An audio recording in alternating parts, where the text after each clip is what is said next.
Welcome back. पिछले video में हमने मुद्रा लोन के बारे में एक बेसिक अंडरस्टैंडिंग ली और समझा कि मुद्रा लोन क्या है और किस तरह से आप अपने बिजनेस को डेवलप करने के लिए मुद्रा लोन ले सकते हैं। इस वीडियो में हम लोग समझने की कोशिश करेंगे कि मुद्रा लोन के कितने अलग अलग तरह के प्रकार है और उसमें से कौन सा वाला लोन आपके बिजनेस रिक्वायरमेंट के लिए सबसे सुटेबल रहेगा। तो इसमें जो पहली कैटेगरी आती है वो बेसिकली होती है शिशु कैटेगरी। जिस तरह से हम लोग छोटे बच्चे को शुद्ध हिंदी में शिशु बोलते हैं, उसी तरह से इस लोन में शिशु का मतलब होता है उस तरह का बिजनेस या वैसा बिजनेस जो कि अभी बना भी नहीं है या फिर बहुत ही इनिशियल स्टेज। अगर आपको बिजनेस अगर आपको करना है तो बेसिकली यहाँ पे आपको मुद्रा लोन के थ्रू 50,000 रुपये तक का लोन आराम से मिल जाएगा। मान लीजिए यहाँ आपको बहुत छोटा सा उद्योग करना है, मान लीजिए कि आपको घर से ही अचार पापड़ इत्यादि का बिजनेस करना है या फिर घर से ही आपको अचार पापड़ बनाकर बेचना है, या आपको मान लीजिए कि और छोटा सा उद्योग की अगर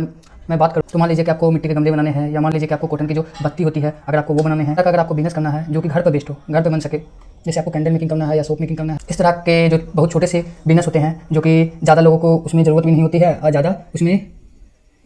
मतलब कि बहुत कम सेटअप में के अंदर वो बिजनेस होता है। अगर आपको डेफिनेटली उस तरह का बिजनेस करना है तो आपको डेफिनेटली शिशु कैटेगरी के अंतर्गत आप लोन के लिए अप्लाई कर सकते हैं। तो अगर मैं आपको और भी एग्जांपल देने की कोशिश करूं तो मान लीजिए अगर आपको सैलून खोलना है, आपको बहुत छोटे से गांव में बहुत सिंपल सा एक सैलून खोलना चाहते हैं तो आपको यहाँ पर मुद्रा लोन के थ्रू शिशु कैटेगरी के अंतर्गत आप अप्लाई कर सकते हैं। अब इसमें जो दूसरी कैटेगरी आती है वो बेसिकली होती है कैटेगरी जिस तरह से बच्चा जब बड़ा हो जाता है, स्कूल जाने लगता है, टीनेज ईयर में आ जाता है, तब हम लोग उसे कहते हैं किशोर अवस्था उसे बोलते हैं। उसी तरह से अगर बिजनेस को भी किशोर कैटेगरी में डाला गया है बेहतर अंडरस्टैंडिंग के लिए। तो मान लीजिए आपने जो बिजनेस शुरू किया था या फिर अगर आप बिजनेस शुरू करना चाहते हैं वो मान लीजिए कि थोड़ा सा बड़ा है साइज में, मतलब आपका जो 50,000 का जो अमाउंट है वो कम पड़ जाएगा इस बिजनेस के लिए। मान लीजिए आप एक ऐसा बिजनेस शुरू कर रहे हैं, मान के चलिए कि आप एक छोटी सी इंडस्ट्री खोलना चाहते हैं, खोलने की कोशिश कर रहे हैं या छोटा सा उद्योग बनाने की कोशिश कर रहे हैं। अगर आपको फुल प्लेस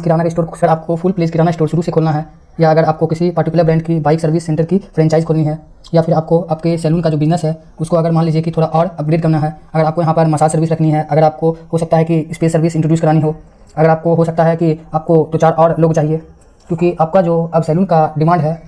अब वो थोड़ा और बढ़ गया है, यहाँ पर आपके गांव में या आपके कस्बे में थोड़ा और प्रचलित हो गया है। तो अगर आपको अपने बिजनेस को और थोड़ा बहुत लेवल अप करने के लिए मतलब कि डेवलप करने के लिए यहाँ पे आपको किशोर कैटेगरी के अंतर्गत आपको 50,000 से लेकर 5 लाख रुपये तक का लोन वो भी मुद्रा लोन के थ्रू मिल जाए। यहाँ पर बेसिकली आपका बहुत एडवांस लेवल पर अपने बिजनेस को ले जाना, आपका बिजनेस शुरुआत से ही एडवांस लेवल पर है तो आप यहाँ पर इस कैटेगरी के अंतर्गत अप्लाई कर सकते हैं। जो तीसरी कैटेगरी आती है वो बेसिकली होती है तरुण कैटेगरी, यानी कि एक समझदार इंडिविजुअल तरह से, मतलब कि ठीक उसी तरह से उस बिजनेस को तरुण कैटेगरी के अंतर्गत गिना जाता है जो बिजनेस को बेसिकली 5 लाख से लेकर 10 लाख तक की जरूरत हो। यानी कि आपने अपना अचार पापड़ का जो बिजनेस शुरू किया था वो थोड़ा और बड़ा हो गया है या आपके अचार पापड़ इत्यादि दूसरे शहरों में जा रहे हैं या फिर हो सकता है कि आपने जो शॉप बनाई है अब वो बहुत लार्ज स्केल हो गई है, अब उसमें थोड़ा बहुत लोगों का एम्प्लॉय करना है, या फिर अपने जो सैलून खोला था वो बहुत पॉपुलर हो गया है, उनकी एक और फ्रेंचाइज खोलनी है या फिर आपको मान लीजिए कि उसकी ही थोड़ा और बड़ा करना है, मतलब कि उसे थोड़ा और बड़ा करना है, डेवलप करना है, वहाँ पर आपको और भी अलग अलग तरह के सर्विसेज इंट्रोड्यूस करानी है। तब इसी सूरत में आपका जो बिजनेस है वो बेसिकली तरुण कैटेगरी के अंतर्गत आता है। तो यहाँ पर आपको 5 लाख रुपये से 10 लाख रुपये तक का लोन मिल सकता है। और जो मैंने आपको पूरे वीडियो के दौरान शुरुआती वीडियो में जो आपको बताया था कि हमारे जो देश में अब तक 16,000 करोड़ से भी ज़्यादा लोन अप्लाई या अप्रूव हो चुका है उसमें से 60% एप्रिसिएट है, मतलब कि वो बेसिकली किशोर तरुण कैटेगरी के अंतर्गत नहीं है, वो बेसिकली है शिशु कैटेगरी के अंतर्गत। उसके बाद का जो 40% बचता है वह किशोर और तरुण कैटेगरी के अंतर्गत आता है। तो आपको किशोर शिशु तरुण के बारे में बेसिक अंडरस्टैंडिंग हो गई है, मतलब कि मुझे उम्मीद है कि आपको तरुण किशोर और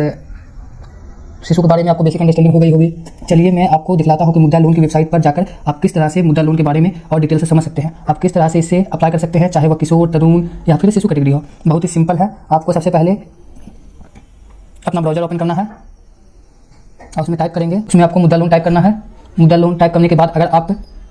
इंटर मार देते हैं तो आपको मुद्रा लोन की ऑफिशियल वेबसाइट पहले दिख जाएगी, आप उस पर क्लिक करें। आप उस पर क्लिक करने के बाद आपको बेसिकली मुद्रा लोन के बारे में संपूर्ण जानकारी मिल जाएगी। अभी तक आपने चैनल को सब्सक्राइब नहीं किया है तो सब्सक्राइब कर ले ताकि आपको आने वाली वीडियो सबसे पहले आपको मिलती रहे। अगर आपको ये वीडियो पसंद आया है तो लाइक शेयर और सब्सक्राइब जरूर करें। मिलते हैं अगले वीडियो में, जल्दी आइए।